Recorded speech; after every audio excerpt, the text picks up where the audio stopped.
Today's guest is Kelly Roman. We had a truly fascinating conversation about his truly fascinating journey from graphic novel artist to neuroscience entrepreneur dealing with wearable devices to deal with depression and anxiety. So this career innovation, and I was thinking while I was looking at your work, how somebody like combined, is it- 100%. We have a lot of our customers do that. Yeah. And with transcendental meditation. And one of the doctors at Columbia that really gave us our start, Richard Brown, he's now, I know, I'm not in touch with him as much as I used to be, but he works with like Ray Dalio, and I think a lot of the folks that have helped to push that forward with first responders and police and firemen. Yeah.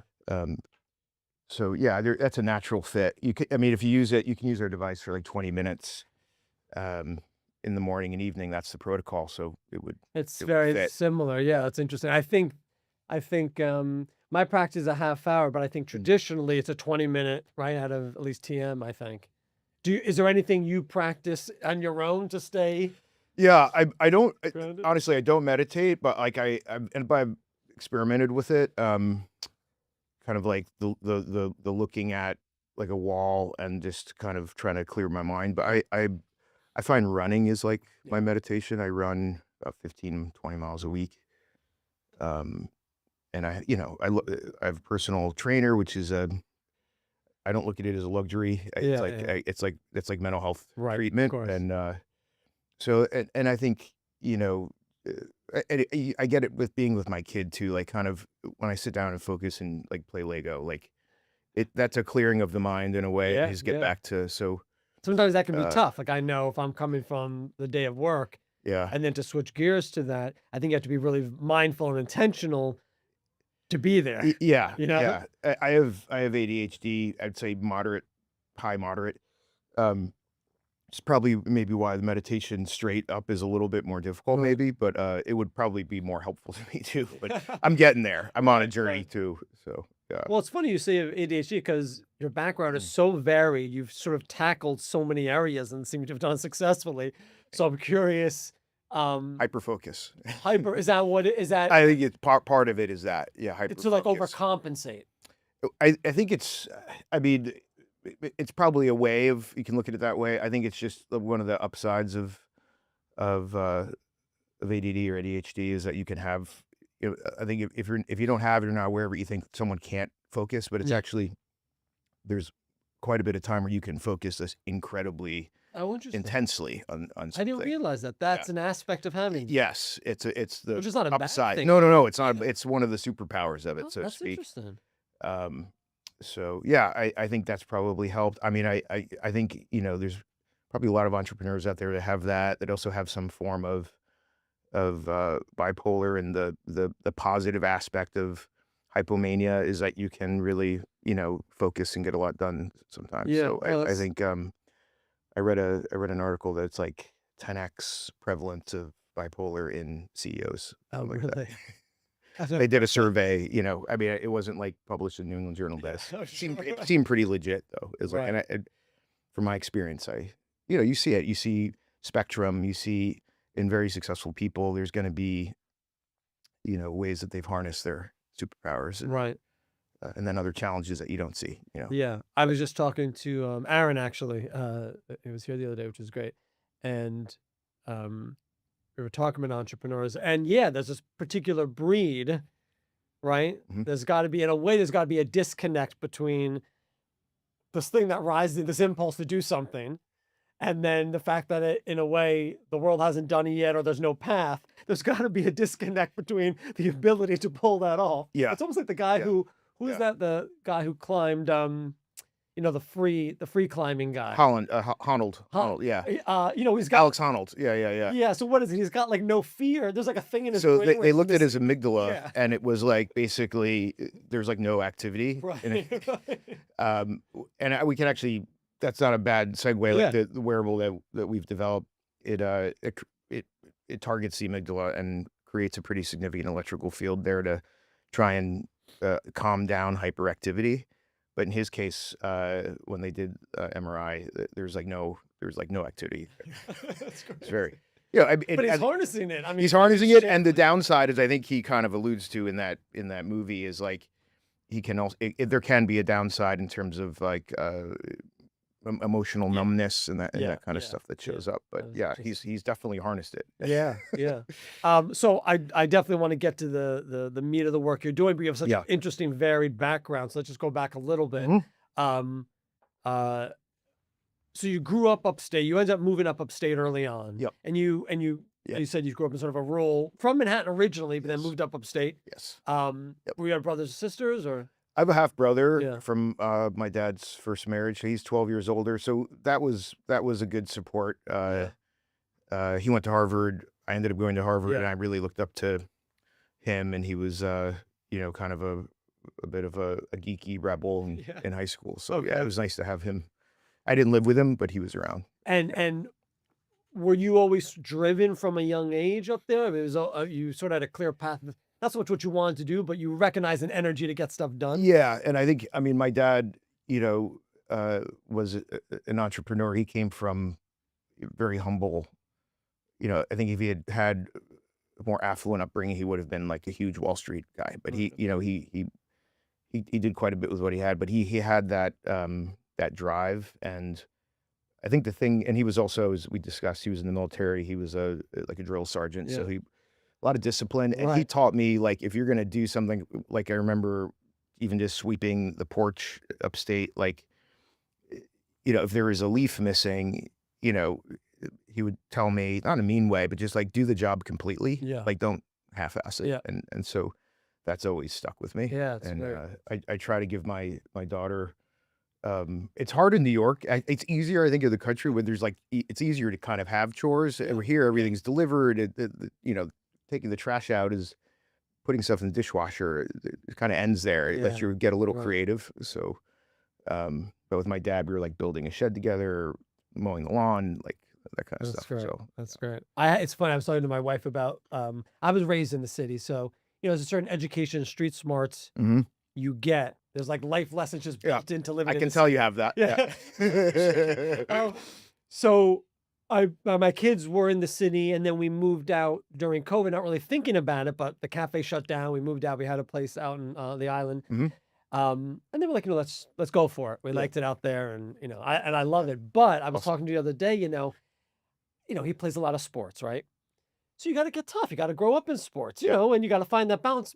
But it's a harder to teach him that lesson because he's not seeing it every day. It's a very good, easy lifestyle. Yeah. But to what you said, in the sense of, I have a yard, Yeah. right? Yeah. So, this weekend we actually are building a shed, which I'm really looking Yeah. forward to, Yeah. You are literally? Yeah, Oh, yeah. that's awesome. So it's like, so it's Yeah. interesting. There's certain things like you're right up there, and I feel like outside the city, there's certain things you miss, but there's also the ability, I think, to, for lack of a better word, do more frontier like Yes. stuff. Yes. Yes. Yeah, Yeah, totally. Chopping wood. That exactly. was another thing.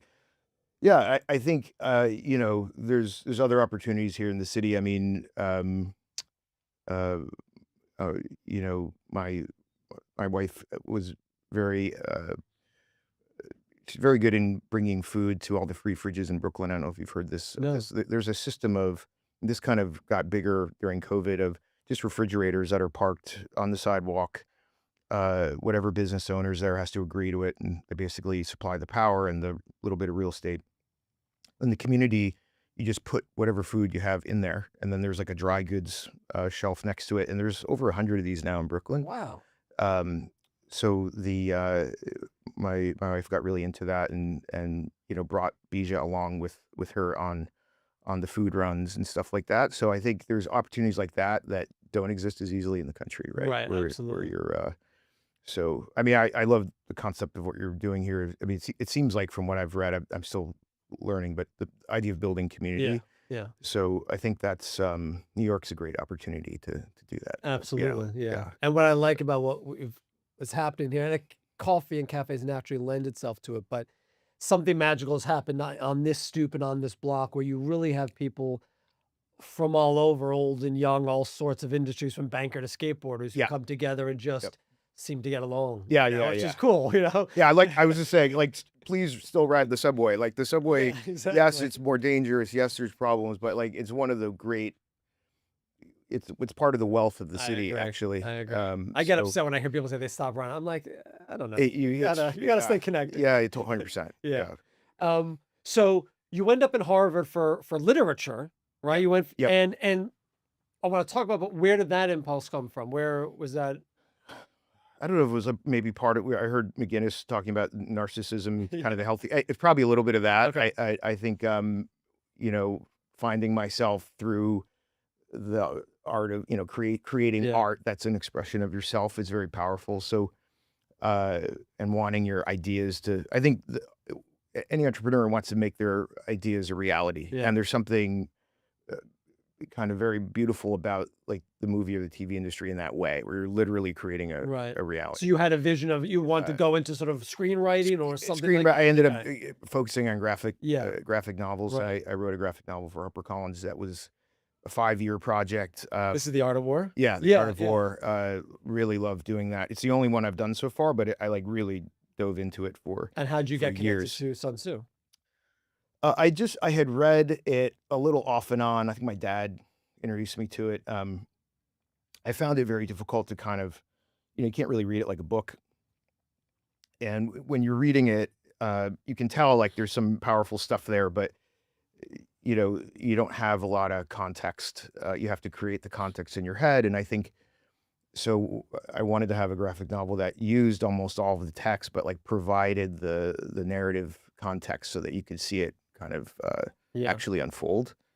Um, and the way that the actual text is written, it's basically from the perspective of someone who's writing down what Sun Tzu's saying. So there's lots of Sun Tzu said this, Sun Yeah, Tzu yeah. said that.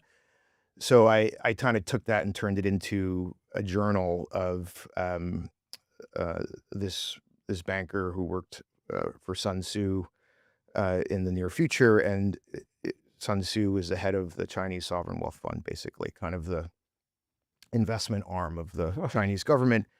And in my story, the financial industry was militarized, and so you're using all of the digital scary AI, the robots, all of that to kind of conduct your financial plan. And so acquiring a startup there's a literal war aspect to it. So it just felt like a natural fit, and I think it feels still when I look at it, it was my first one. I think there's it's a little immature in some ways, Okay. but there are some great moments in it that I'm very Yeah, proud of. yeah. So um, yeah, I think if you want to read Art of War, it's It's an an approachable way interesting to way do to it. do it. Yeah, Yeah, I'll yeah, yeah. definitely I remember reading Art of War ages ago, but, I'll check out, that Awesome. approach. Yeah, awesome. So, just to stay on it for a Yeah, second, yeah. I mean, what resonated with you? What's the takeaway, I guess? Yeah, so I get asked a lot, like, Yeah. what's your favorite line? I think it changes depending on where I am in my business, but like, this idea that you, the leader, has to create the threshold for bravery, have to be the example for bravery, and everyone else uh, will have to strive to reach that example that you've made. So basically, it's almost like a biblical idea. Like don't ask someone to do something you wouldn't do yourself. Yeah. And the best way to show people how hard you want to work is you work that hard yourself, and you kind of lead by example. And that that you see that being practiced a lot. If you see the boss kind of sleeping on the factory room floor, that's a signal. Right. And I think it's positive.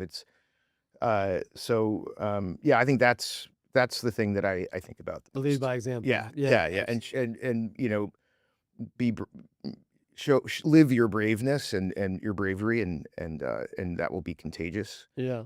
So yeah, It's funny, there's these things come in cycles. Like right now, stoicism is really big, right? They sort of get trendy, which is great because they're amazing words of wisdom. But it's so funny when you see people sort of stumble on these things, or let me say this, when they try to express it in a modern way, as if they've come up with the idea, but these things have been spoken yeah, about for yep, ages. yep. And it's nice when the real source, I think, comes to the Yep. forefront. Yep. Yeah. Yep. Yep. Yeah. And I think, uh, and if you like, I was a big fan of kind of old Tales of the Crypt type illustrations and kind of like the old, even the old Disney, like the darker, kind of Snow White and there's some really amazing dark Well, like the illustrations. Grimm's fairy tales also, Yep, right? yep, Were yep, all 100%, yeah, 100%, yeah. 100%. So that was also like a way to That's cool. Yeah. get that in I there. like Yeah. that. So you wrote that, and again, the vision was, and then you went from that, ended up in marketing, right? From Yeah. after So Harvard? yeah. So when I took the advance, I gave it basically to the illustrator Okay. so that he could, I drew the storyboards. I wrote it, drew the storyboards. It was a long Yeah. process. You said 5 years, Alex? Yeah, yeah. Wow. It's a 5. Yeah, you don't And you do it for started the that money. in school, you started after? Oh, I quit my job. I was in marketing. I want to say this is 2006. So I was working for a startup here in the city called Oddcast. I don't think it's around anymore, but it was one of the early like like kind of avatars for customer service, kind of a Okay. SaaS Yeah. company. Union Square Ventures was a Oh, yeah. backer, so I got some good exposure to Fred Wilson and kind of learned that world a little bit. So um, I had an opportunity, and then I went to Nielsen, like the Nielsen The ratings, ratings, yeah. and I was doing well in that job, and got an offer to join Bebo, which was acquired by AOL later. You may I remember remember it. I Social know, yeah, media, yeah. early, Early, so they yeah. had 30 million users at the time, and I was going to be like 13th employee, run their music division. Like I already got the apartment. Everything was set, and literally the night before I went out there, uh, my to be wife, to be completely honest, gave me a little bit of psychedelics. It was the first time I'd ever taken Yeah, that. yeah.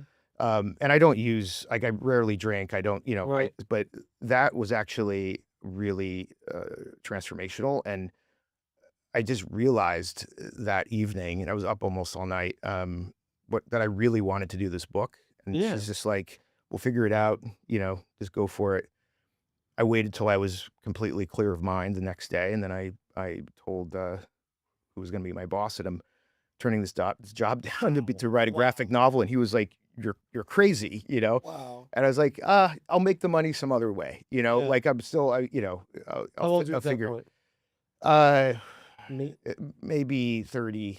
30. Let me think. I was born in 74, so 32, I Okay. guess. Yeah, something like that. Yeah.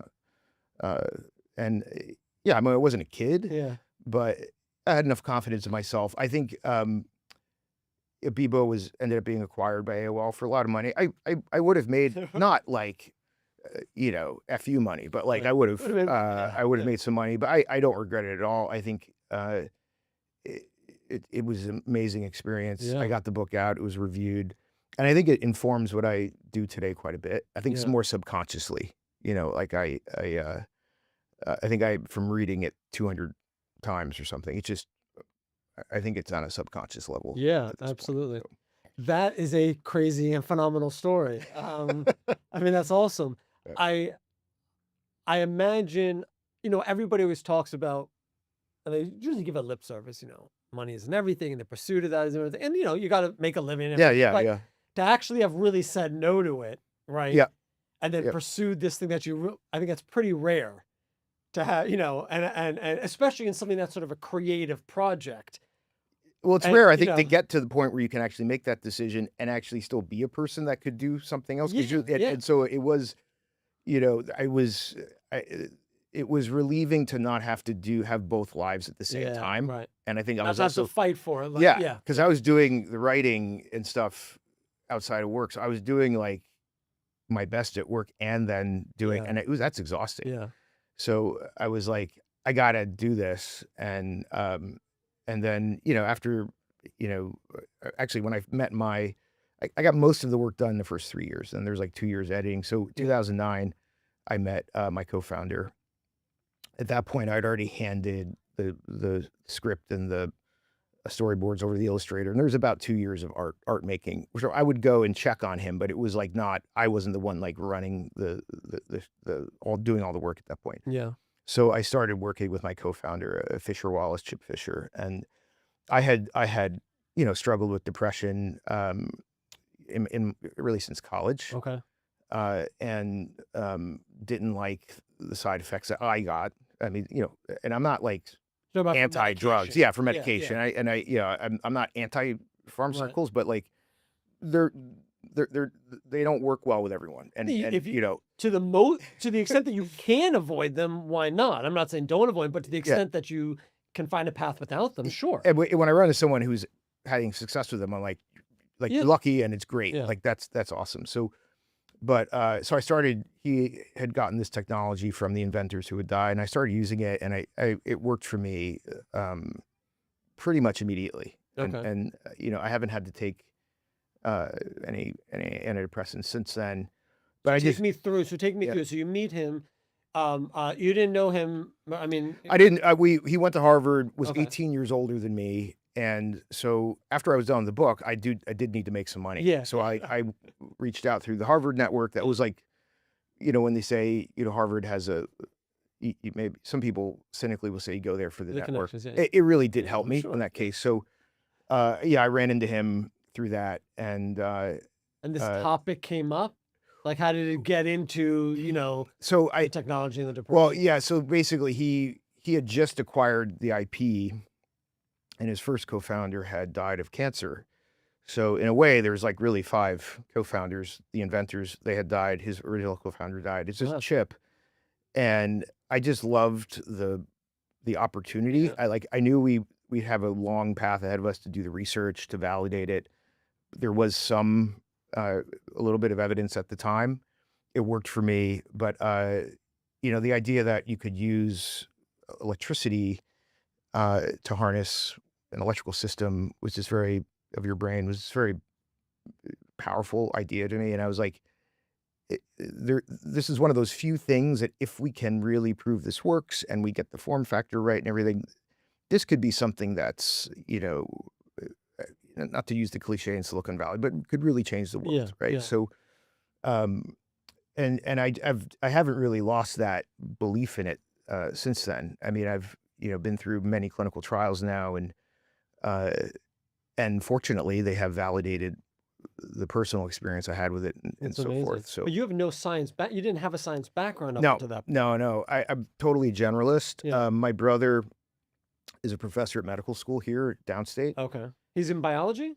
He's a Yes, biologist? cell Yeah. biology. Yeah. Yeah. Yeah. But he's pretty reputable, right? Yes. Yeah. Yeah. He What's has. his Yes.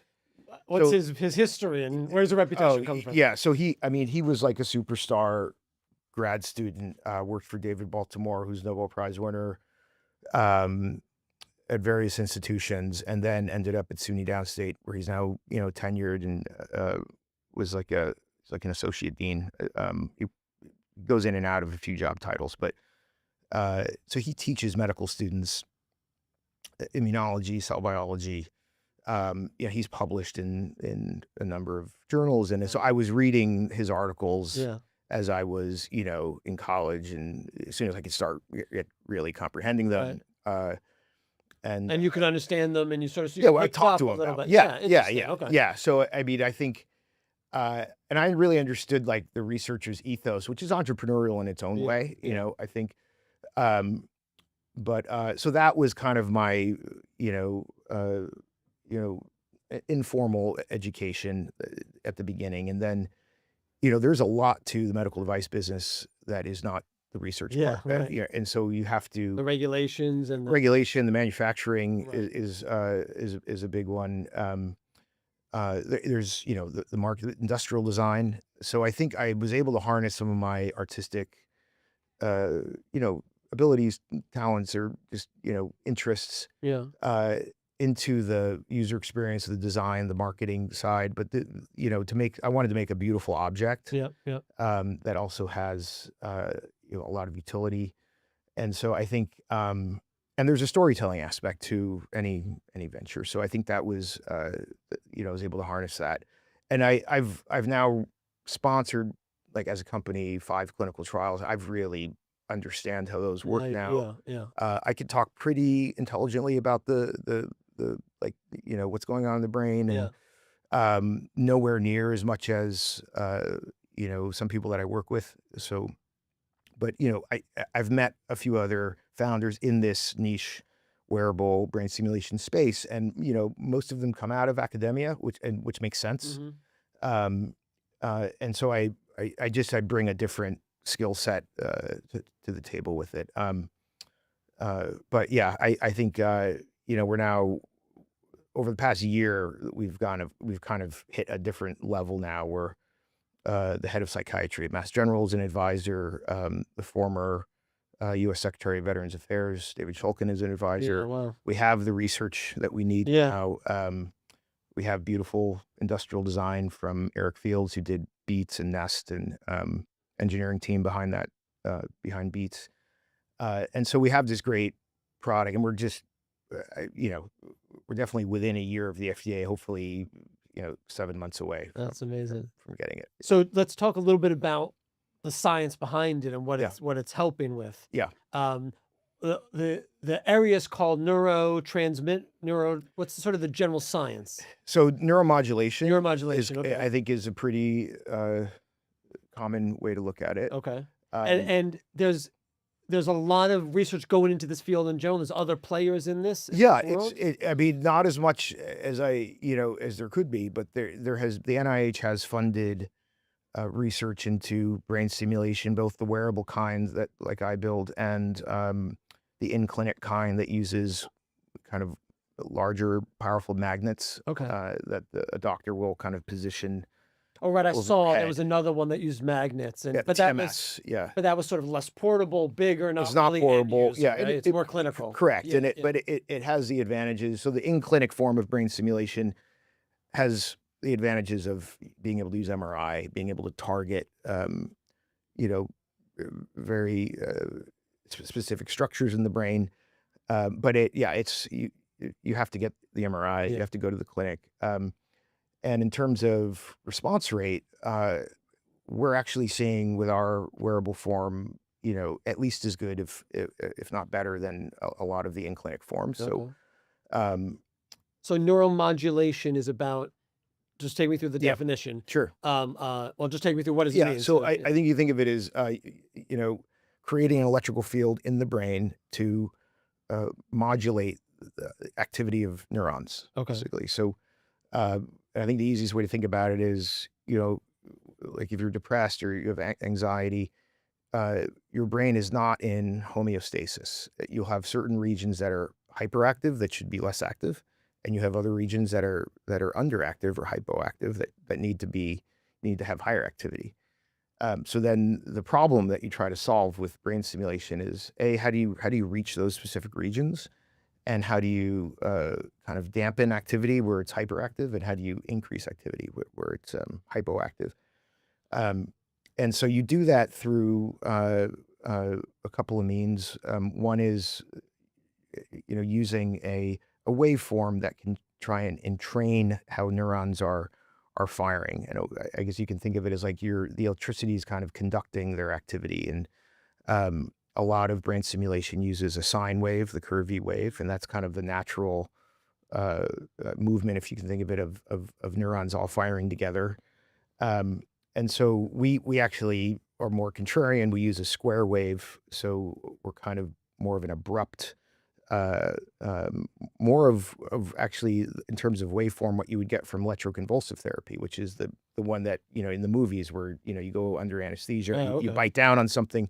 That has, that's not how ECT is anymore. You can use our device while drinking a cup of coffee, but some of the waveform Yeah. similarities are there. Not the electrical dose, but the square waveform is one of the things that we've kind of innovated Interesting. for. Would the end user know that at all, or that's just behind the No, scenes? that's behind the scenes. The end Yeah. user is going to know if their symptoms go away, Right. right? Okay. And Okay. so that's and Is there a physical sensation when you're wearing this thing? in terms of, like, how does it feel on the skin? Some people feel like a little bit of warmth or Right. prickliness, not very Yeah. much. Akin to, like, I'm thinking, you gotta get an EKG. They put those little things on you, and there's like Not that not much. even that. No, Interesting. not Okay. that much. And I'd say about, even possibly a majority of people wearing it uh, can't differentiate it from zero stimulation. And we know Wow. this because in a clinical trial that we published last year, we actually, one of the parts of the clinical trial is you interview the people on sham, which is the placebo, where Yeah. there's no stimulation coming out, Right. and you interview the people who actually have the active one, and you say, on a scale of 1 to 5, are you, confident that you have the active one? Do you think you definitely have the sham one? And more people on sham thought they had active Really? than people on I active. was about to So, ask, like, y the you know placebo people just psych themselves out. And, well, yeah, I you mean, gotta weed them out, that right? actually probably hurt us a little bit, Right. because there is a placebo effect if you think you're being treated. Yeah, yeah. So we had to work even harder on the active side, which we did. We did very well, especially with women. But I think another takeaway is Yeah. it's basically as comfortable as zero stimulation. Right. But Interesting. in order to make contact with the scalp, you have to have a little bit of pressure. Clamping force is what they call it. Okay.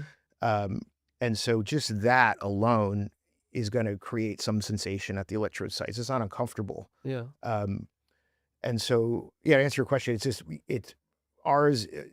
Another innovation of ours is we figured out a way with the waveform. Not only is it square, but we use a very high carrier frequency, which basically allows the electricity to pass through the skull very easily. It bypasses the resistance. And what that basically means is you don't need as much electricity to get through the skull, Wow. and therefore the stimulation is more comfortable. So the waveform and the frequency Yeah. are being adjusted, um, so it can actually get through the Yes. physical material. Yes. So you have, And that's that. yes, Is that a exactly. what is that? Is that a that resistance that fall under chemistry? Is that like what is this? Physics. That's a physics Yeah, thing. Okay. that's Yeah. physics. So Okay. you have, which is quite a bit of burden on the stimulation you're creating, right? You have to get through the skull, which, with a low enough electricity where it's not uncomfortable. Right. And then you have to reach these, subcortical or these more interior brain regions like the amygdala, and the subgenual anterior cingulate cortex and these other, you have to get there. And then you have to be able to either dampen activity or increase activity. Right. So that latter part goes on these two other frequencies that are embedded in the carrier frequency. Wow. So, Wow.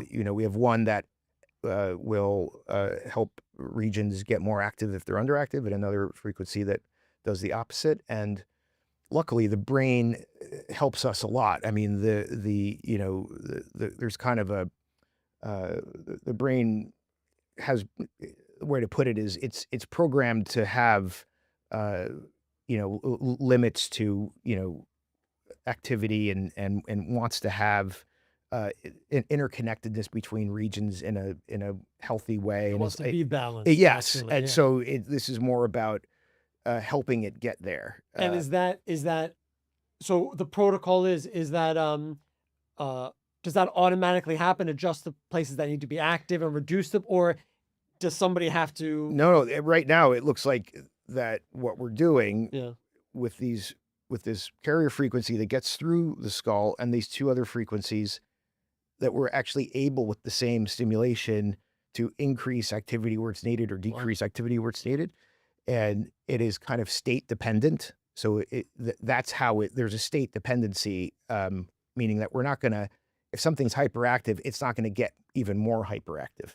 And that's part of what the brain is helpful working with us Yeah. for these results. Now, we still have a ways to go to show kind of on a neuron level what's going on, but we have so far done clinical trials that shows the symptoms go away very quickly and they stay, Okay.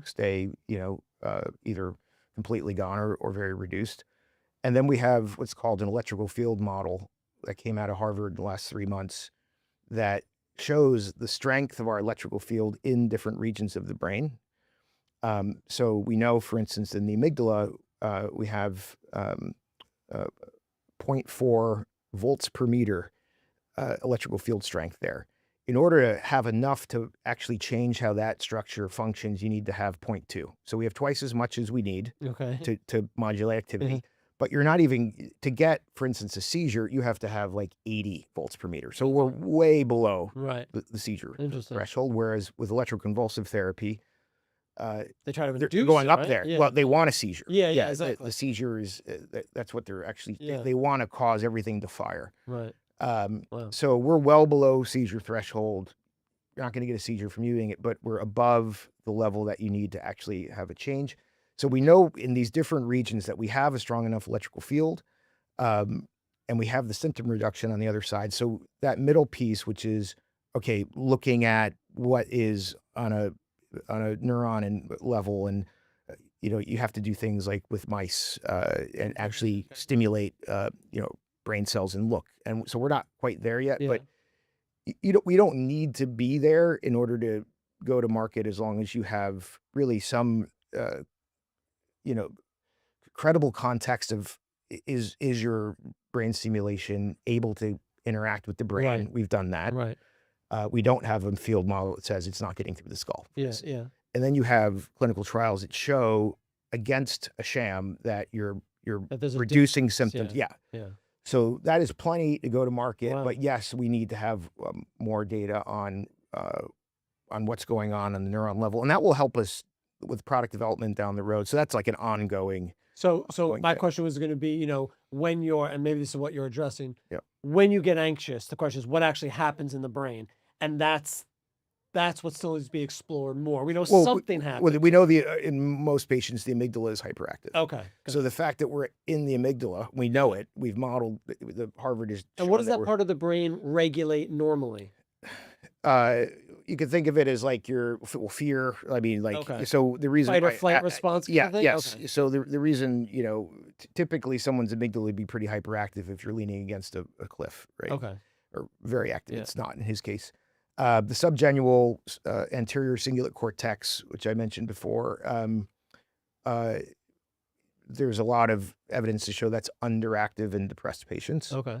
So if you have, say, anxiety and depression, you may need to or decrease activity in the amygdala and increase activity in the subgenual anterior cingulate cortex. Let me ask about depression for a second. Yeah. Just this is something.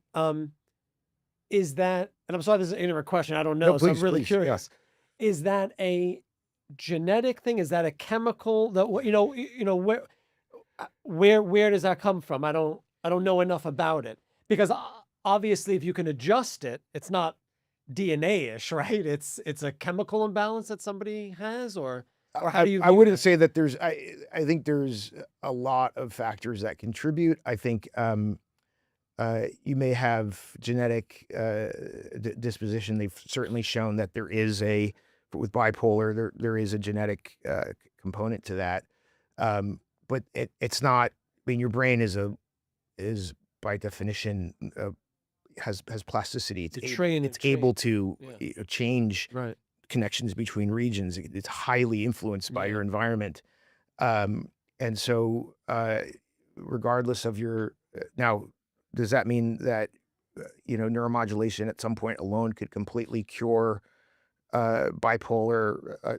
Probably not, but I think you can with neuromodulation really control some of these symptoms. That's amazing. Yeah. So in terms of quality of life, a huge impact. And yeah, I mean, environment, has a huge impact. I mean, we work with a lot of veterans, like, you see that you see the impact of Sure. the environment. Sure. Yeah. So is the plan behind this that, so there's a clinical side where somebody may be getting sort of full on treatment for something. Maybe it's a combination Yeah. of medication, a combination of this therapy, whatever. Yeah. This is a part of that. Yep.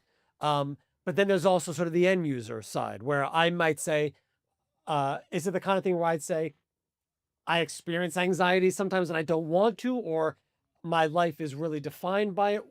Who's it for? What's the vision Yeah. behind it? So I think the ultimate, I'd say 5 years from now, Yeah. I think there's going to be a very strong scientific case for people to be using this preventatively. Right. That's what I see. Yeah. And we have a lot of patients of our customers of our version 1 device, which I can get into, but we were able to commercialize a proof of concept device under a temporary FDA clearance that doesn't exist anymore. But that was a gift because we were able to actually get a lot of real world evidence. We have a lot of professional athletes using it. There's an esports team. I can't say the name that's having a lot of successful. And how are they? That's interesting because something else I want to ask you about. Yeah. How are they how are the sports people using it? So improve autonomic function. You can think of it as like, especially in esports, you're playing video game 12, 14 hours a day, you're gonna have nervous system burnout. Yeah. So they're able to track that burnout with heart rate variability and DC potential monitoring. And so these players are actually getting tracked. And when they can see their nervous system weakening, they have them use the device, and then they can actually see their autonomic function Wow. improving. And so that's a whole, side to it. I would say Yeah. just don't play video games for 12 hours a day, but they're making huge Yeah, money right. doing it. Exactly. Exactly. So- And they love it. I and they mean, love yeah, it. yeah. So I think, But- exactly. So It's interesting. yeah, Okay. I- How about so there's a whole performance Yes. aspect. So it's, Okay. but I think from a business standpoint, to go to market, yeah, it's the FDA requires a prescription. to use this. Yes, yes. The FDA, Oh, only interesting. country in the world that requires one, actually, but the FDA requires it. I actually kind of like that. I think it adds some So credibility. even when it becomes the end user, I would have to get a Well, prescription. in 5 years, I think we're going to be lobbying for. I think once the FDA sees more and more data Yeah. on the wearables, they'll get more and more comfortable going with it, Okay. having an OTC variant Interesting. of it. Yeah. So, okay. but we have to give them the data for Yeah. that. So right now, we're focused on just giving them the data for anxiety, depression, insomnia. And if you have a technology that improves brain function in those all these center brain regions, you can impact a lot of Yeah, things. absolutely. So it's really about for us choosing certain markets that are big and that there's huge problems, and anxiety, depression, insomnia are the three. So Does it have to be adjusted based on the area? So you're dealing with insomnia, depression. I just want to use it to keep my brain balanced and Yeah. well-being, whatever that means. Yeah. Is it the same theory and technology, or if it you're is, working with it is, and we're pretty like contrarian in that sense too. Okay. There's an enormous amount of resources and energy going into really individualizing brain stimulation. So having a feedback loop of EEG and sometimes FNIRS, which is like infrared sensors, there's a lot of potential benefit to that. It is a lot more burdensome. You don't necessarily want to have a dozen electrodes or 64 electrodes. Right. In the case of some of these effective closed loop systems, literally have 64 electrodes all Wow. over the head. So we look at it as we're not saying there's not value in creating this feedback loop and having this individualized treatment, but there's this huge opportunity to have something that's mass market that works Yeah. for most people. Yeah. It's very simple. Just a couple of electrodes either side of the head and lightweight, and you don't have the burden of all that brain monitoring and imaging. Doesn't mean it's bad to do that. Right. It's just It's just a we're different trying to approach. we're Yeah. doing that simple approach, Yeah. and we're going to let other companies have a more individual, like TMS with the MRIs. We'll eventually get there. Yeah. I think that I think as sensor technology gets better, quantum sensors, I think we can have a less burdensome headset that's inexpensive to build. But right now, what we've built is going to be, definitely the easiest, less expensive, and most safe and most effective thing you can use on a mass market level. So Before this piece of technology, if you were talking about neuromodulation, we were talking a little bit about meditation, right? They've Yeah. done studies that meditation affects the brain, right? well, The medication, right?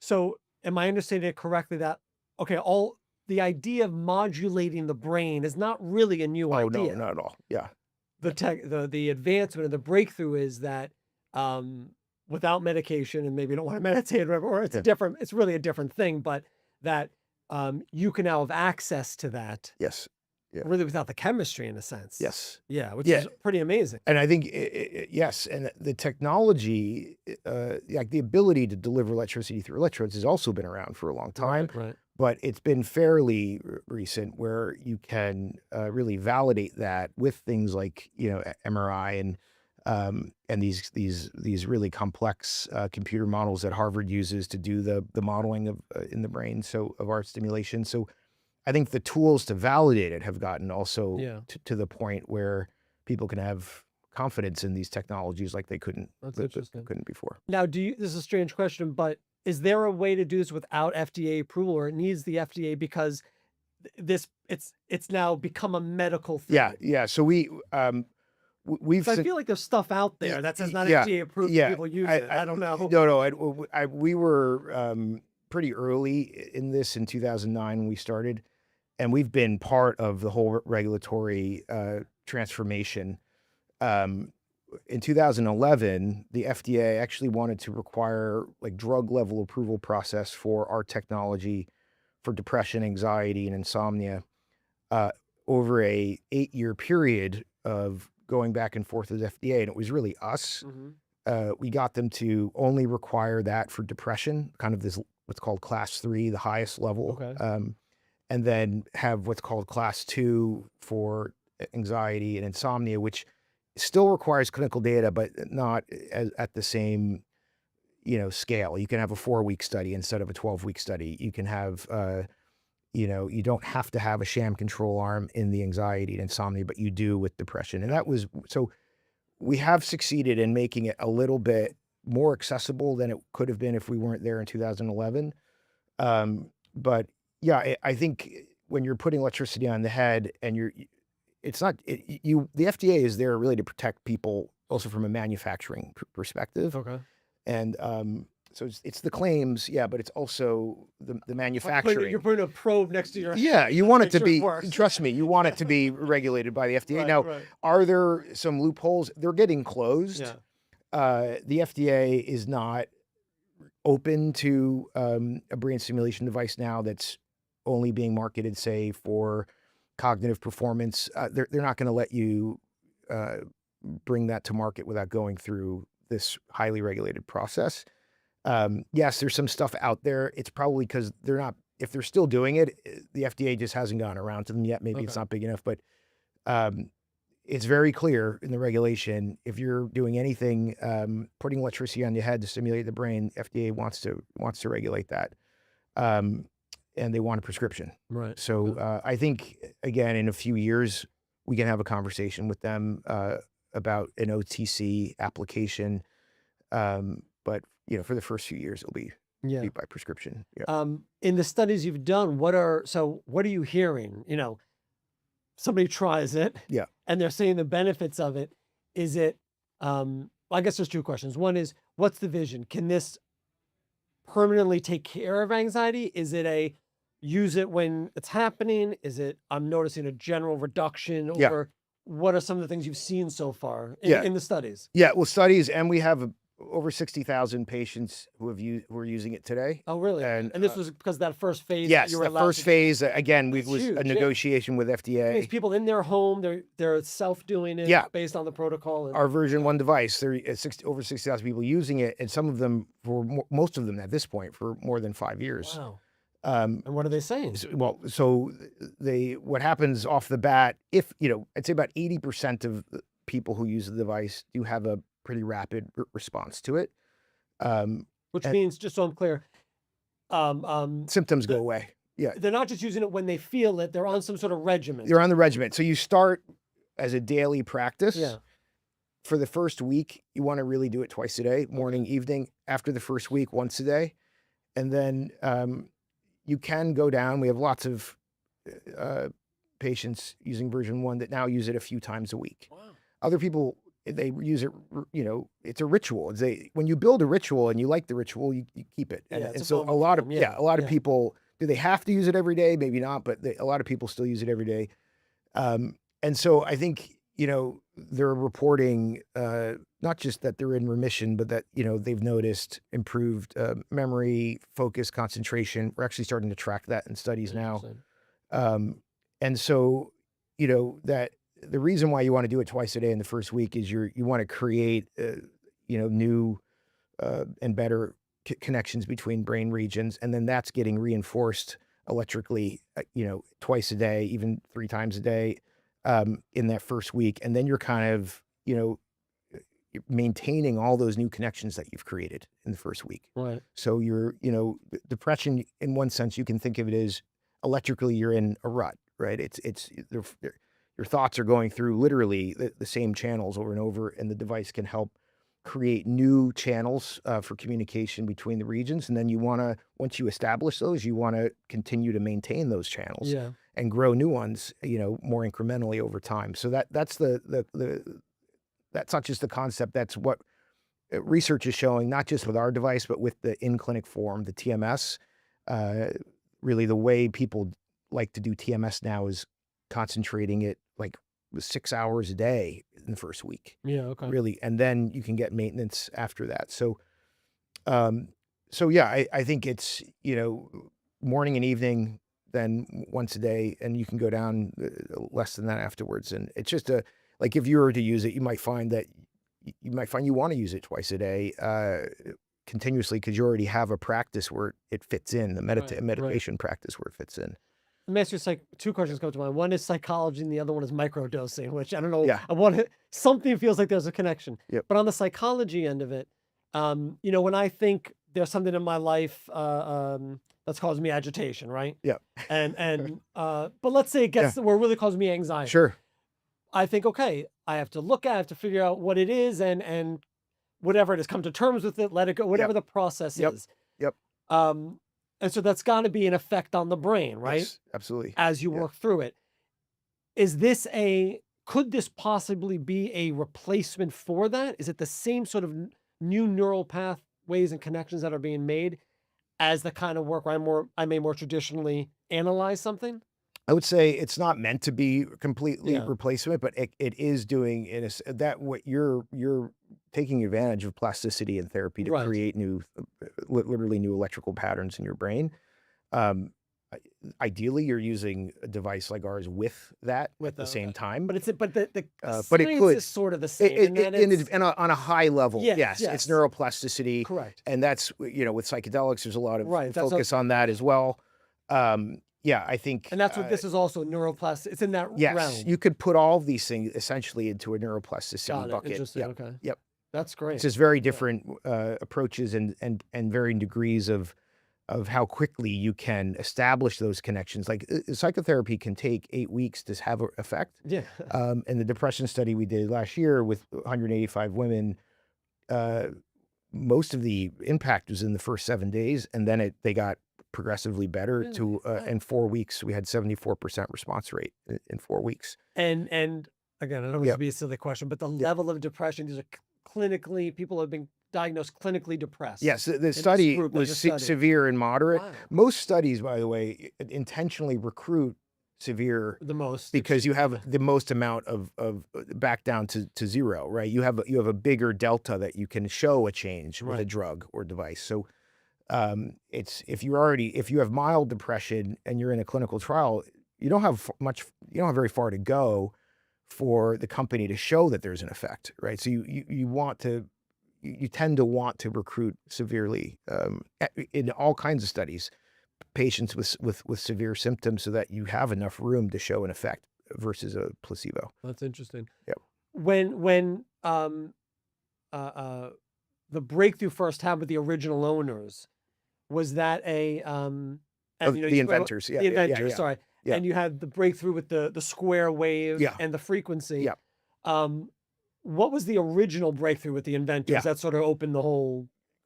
Great question. So I'd say the inventors really had a breakthrough in the waveform, the frequencies. We didn't talk about the pulse rate, but the pulses of the stimulation, that on-off period. It's on for a little bit, then off for a little bit. And even within the on periods of our simulation, there's micro on and off at the microsecond level. Wow. So there's a millisecond level of on off, and then within the on, there's a microsecond level of on off. So when you wear a device for 20 minutes, you're getting like around 8 minutes of simulation, even though you're wearing it for 20 minutes, Mm. because of all that on and off Mm. period. And that is designed to leverage what's called temporal summation, which is the kind of stepping up of the neuron to a state where it fires. We have an action potential. So they've worked on that and developed that. The original product that we were able to market for a little while under FDA was variable output. So it would go from 0 all the way to 4 milliamps. The doctor or patient using it could adjust it at any level in between there. You could even flip a switch and it would go from alternating current to direct current, which means on alternating current, the polarity goes back and forth, positive, negative on each electrode. With direct current, it's this fixed. You could turn off pulsing. So it was like a lab device that they built. And then, but we were able to market that. Yeah. We gave instructions on how to use it. And then the FDA, you could think of it as eventually they're like, look, you have to have like a fixed dose. You have to validate a fixed dose. Okay. And so what we did is through all of this research we did and all of the anecdotal, we figured out like the that combination of what's therapeutic and comfortable to wear and can be blinded, in a study where you could actually, people can't tell if they're wearing a sham device or active device. And so we picked this one dose that did all of those things. We validated it. And that's what our technology that we're bringing into the FDA now in the next few months is. Wow. Yep. Wow, that's amazing. I was just thinking about the rise in anxiety in children, right? I mean, that must be on the map of, how I don't know what the age, when's too young, but let's take a 14-year-old, 15-year-old, 16-year-ld. Yeah. There must be applications in that. I mean, it's such a it's an epidemic right now with I- anxiety in kids. I have I won't share her name, but I have a young member of the family Yeah. who, like many of her peers, is challenged with that. And Yeah. so I think about it very personally every Yeah. day. And I think, it's, especially with girls, they're more socially sophisticated than boys at Yeah. that, age 10. And then you have puberty. So then you have all of the hormones on top of that kind of very sophisticated social structure, and way of interaction. So I think girls have the hardest time Yeah, I agree. I going have a through this. 14-year-old daughter. I Okay. So agree, and I have yeah, compassion for her. I'm like, yeah. I don't know how you do it. I, It's brutal. so I mean, we have to do, a pediatric study. Yeah. Uh, That must be a so whole other. I can't wait to do Yeah. it. Okay. I've been talking to a children's hospital about co-sponsoring a study. They're interested in depression. Fingers crossed we get That that would be great. done. That'd Yeah, be great. yeah. I would be. It's so needed, and I think, you know, pregnant women is another market where Interesting. the FDA, you can't market to pregnant women unless you have a study with pregnant women. So that's usually not something, like even with the antidepressant drugs, there aren't a lot of studies. And so the doctors will just make a risk benefit and saying, okay, you know, we don't want someone committing suicide, so we're going to give you the Yeah. medication. But of course, as a mother, you're concerned about what is that doing. Yeah. So I think that's a huge, underserved market as well. Is like, my wife used it during pregnancy. Was using it in when she was in the hospital. With labor and all. So it can be hugely helpful. Wow. So That's uh, really exciting yeah, to think about. I'm excited That's to. really exciting to Yeah. think about. So other visions, we have that where, pie in the sky. Yeah. Where do you think it leads? What kind of doors does it begin to open up? I think, ultimately, of course, I see of rose-colored glasses, but Yeah. I see this as whether it's my device or not, it should be as ubiquitous as a smartphone. Everyone should be using this. As I was saying, in it, maybe 5 years time, I Yeah. think, when we have the prevention data and we have, I mean, when we've shown, for instance, if we track true groups in a study, who have maybe some pre-dementia symptoms or people who don't have any, and see who gets them faster. And if we can start showing that we're improving brain performance as you get older too. You have the young, you have older. Yeah. So I think that's the scale of this. I think we want to be, as a company, the quote unquote iPhone of this Interesting. category, Yeah. and build a digital ecosystem around it where you may still get the cognitive behavioral therapy. Yeah. You may get personal training. I use an app for personal training, where they come right to my office and it's low cost. It's like under $100. All kinds of services that I think people will start to, whether you're in a really tough place and you use the device to get into a place where then you can start thinking about exercise, right? Right. Or if you're already, maybe you're not really that depressed, but you could use some you want to optimize your performance. So I think that there's already those use cases, but I think those will become, things that we can explicitly talk about, that we can, have communities around. And I think, we're starting with anxiety and Yeah. depression, but it's a The high level stuff. much bigger It needs to world. be So dealt with, right? yeah, yeah. And I think like having some, professional athletes using it and talking about their experiences will help build awareness Sure. from that perspective. So, but again, I think everyone should be using it. That's a Uh, great, that's a good vision. I wonder, I mean, it's hard to imagine there's certain things that seem like a win-win, but you're dealing with the brain, you're dealing with the body and all this pushback. I mean, do you get pushback? Do you have to deal with other groups of people who don't want this to happen? How does that, or do you know? I mean, it's people like, this sounds like a great idea, go for it. Well, yeah, so I often get asked, are the drug companies, would they want to crush this? And the train has already left the station, I think, in the sense that the antidepressants and the heyday of those blockbuster drugs is kind of over. They're mostly out of patent. They're mostly Okay. so that the big pharma don't have the vested interest in that any as much as they used to. So I'm not afraid of that moving forward. I think there are interests in the in-clinic brain stimulation business model that feel a little bit threatened by this. I always say, I'm not trying to replace anything. I want to be a combination with basically everything. Right, right.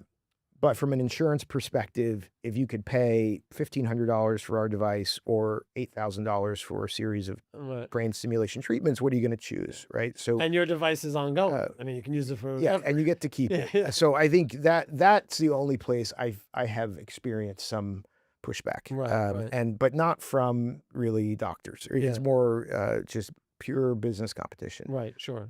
which we can overcome. So I think doctors, they want another tool in the toolkit. They love that it's low risk. I think the FDA needs to be. I think they look at this as they want to hold us to a high standard because you can use this remotely. In clinic brain stimulation, well, at least there's a doctor there the whole time, Mhm. right? So I get that they want class 3 for the highest level for depression because, this can be telemedicine. You get it, then that's it, Yeah, right? yeah, So it better work. yeah, And yeah. so we're doing a pivotal study with Mass General for depression. That's our next step. But we've already done the anxiety study. We did it with Seattle Police Department and a bunch of other police departments, fire departments. So So once you get yeah. approval, so how long until you think you'll get this approval?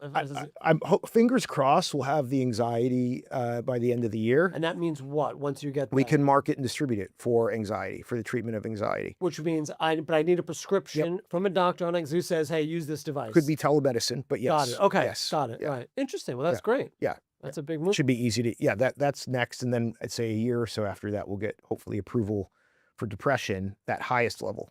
But if somebody gets a prescription, they use it for anxiety, Yeah. based on what you're saying, because it's one protocol, Yeah. it'll help with everything. But I can't Yes. specifically say, Yeah.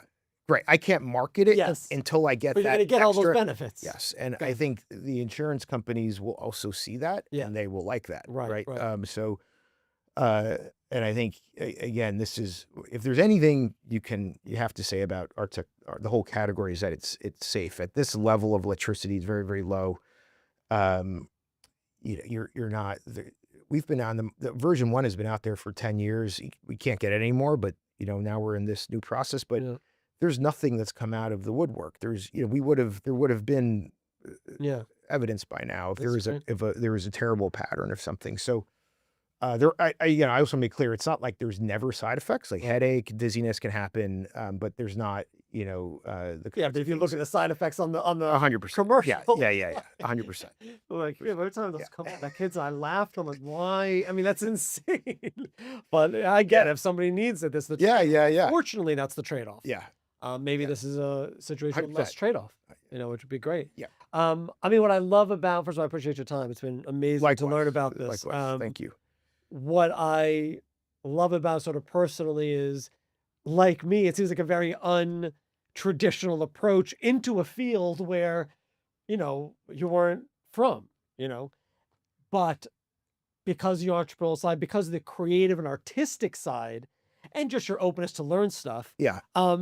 you're in this whole new brave world. And there's some areas in the business now where I find myself going into fields that are related, but I don't know much about. But I resonate with that because I feel like in Yeah. that way we're the same. Yeah. Yeah. Yeah. Um, Yep. and also the excitement of learning about a whole new field, but also it stems from the fact that you tried it, it was personal, Yeah. you could speak to it. Yeah. That's a big deal. I see it. I mean, my parents, my dad struggled with mental health, Yeah. family members, who doesn't, Yeah, exactly. so it's hard not to take it personally. Yeah, that's great. That's good. Well, thank you so Yeah. much. Thank you. Awesome. That's amazing. I really appreciate it. Awesome. Yeah. Thank you. Best of luck. Thank you. Thanks a lot.